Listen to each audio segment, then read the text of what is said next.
Okay, I'm going to go through the solutions for each of these problems. To keep the video short, I'm going to move kind of quickly. So feel free to pause, rewind, and ask questions when you come into class. All right, so the first one, it says, a man is mowing the front yard. He is exerting a force of 500 newtons horizontally to push his lawnmower at a constant speed. So I see constant speed.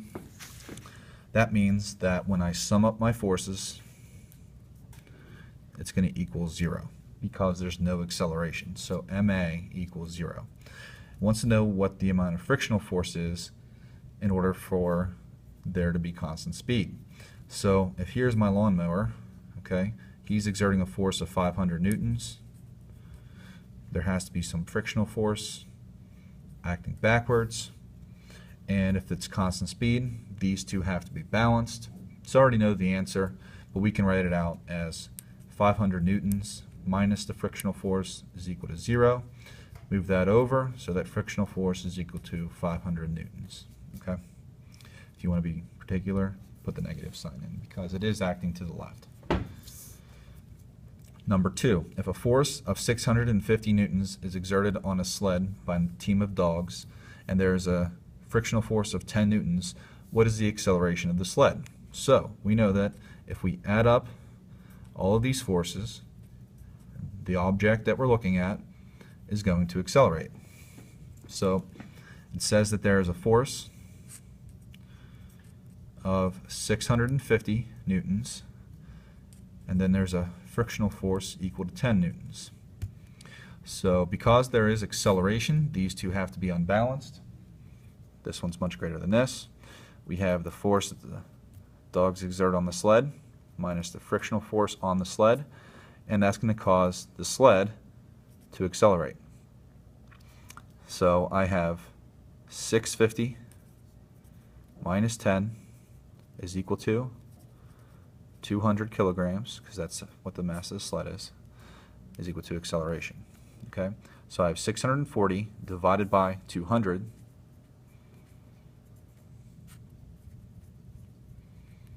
which is going to give me my acceleration. Now if I plug that in, I'm pretty sure that I get 3.2.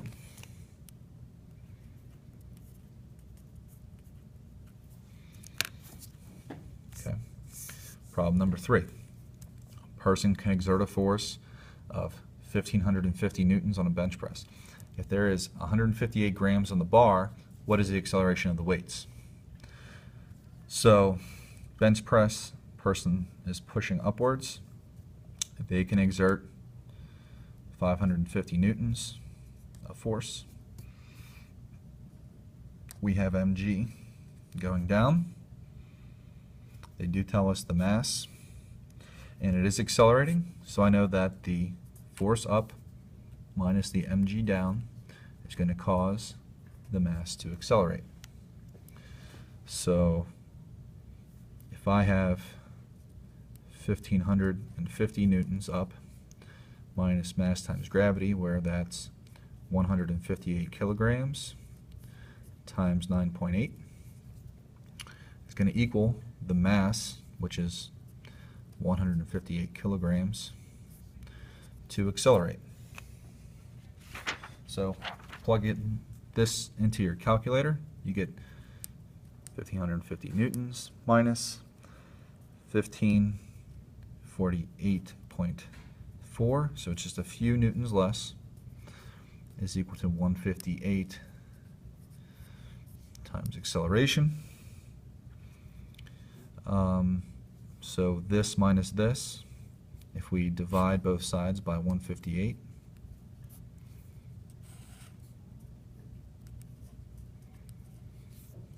the acceleration is going to equal 0.01 meters per second squared.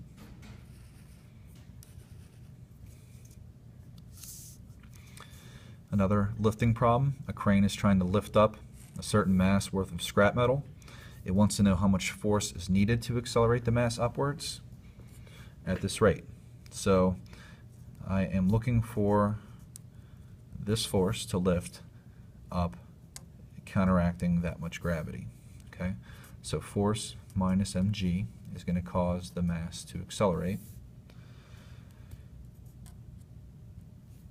The mass is 150,000 kilograms,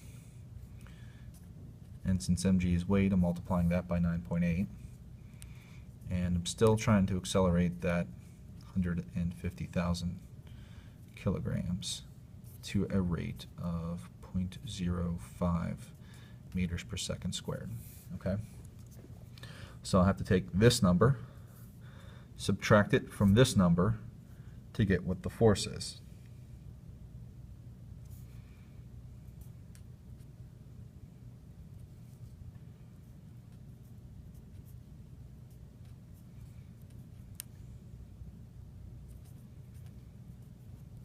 All right, so be careful. I think I said that wrong. So I have to take this number, then I have to move whatever this is over to that side. So if it's a negative over here, I have to add it to this side. So you're going to get a lot bigger number than what the weight is. In order to accelerate this mass, this force has to be greater than this. So it's going to be this much greater. So you're going to take this, add that to it, and that's what that force is going to have to be, which will be 1,477,000 newtons. All right, here's the last one. We take this a little bit further. Superman hears Lois Lane scream as she is falling from the top of the Daily Planet building. If she reaches a terminal velocity of 56 meters per second when Superman catches her, so she is already reached that speed, and when he catches her, she has to stop moving at that speed. What force has to be exerted on her to bring her to rest in 0.51 seconds? And it tells the mass of her is 55 kilograms. So when she's falling, she has gravity acting on her, and then Superman has to exert more force on her upwards than her weight downward. So these two forces have to combine to equal mass times acceleration, because her velocity is going to come to rest. Now, I don't know that acceleration. They tell me a velocity. They tell me a time. I need the acceleration. And they tell me that it's going to come to rest. So using the kinematics equations, we can figure out what the acceleration is, right? So I'm going to pick that acceleration is equal to the change in velocity over time, okay? And if we plug that in, we have 0 minus 56, so minus 56 divided by 0.51. So I get an acceleration from this situation. Out of the calculator, it gives me a negative number.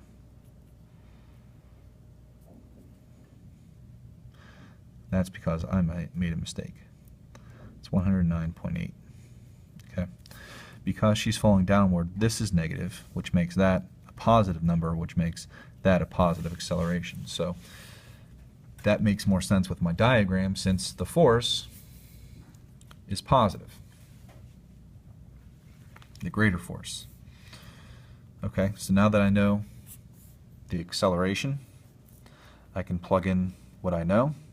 I'm looking for this force minus mg, which is 55 kilograms times 9.8. And actually I'm going to move that over. So I'm going to add that over to here so that I have F is equal to the addition of these two. Okay? So that equals this plus 55 kilograms times 109.8. So make sure that makes sense to you. Remember, this force has to be greater than this force. How much greater? It's going to be this much greater than the weight. This much greater than the weight. So that the number we get, if we plug this stuff in, so you can see that the weight is 55 times 9.8 is 539 newtons. So the force that we have to get for that Superman has to exert has to be greater than 53.9 newtons. So I'm going to add that to 55 times 109.8. So I get a force of 6,578 newtons. So that's good for that first answer. Now B just says convert that force to pounds.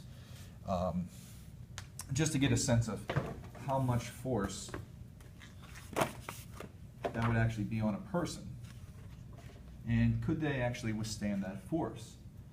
So 1 pound is equal to about 4.45 newtons. So 1 pound is equal to 4.45 newtons. So if I wanted to figure out how many pounds that was, and I have newtons, so I have 6, 5, 7, 8 newtons. So I have to cancel out my newtons and change it to pounds. I get 6,578 divided by 4.45. That would be equal to 1,478 pounds. So if Superman were to catch you in midair,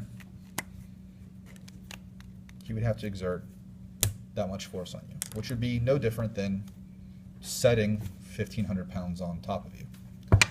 So might be not ideal for him to save you. All right, so there are the solutions to each of these problems. Make sure that you try to make sense out of what I did quickly, and if you have any specific questions, please bring them to me as soon as you can.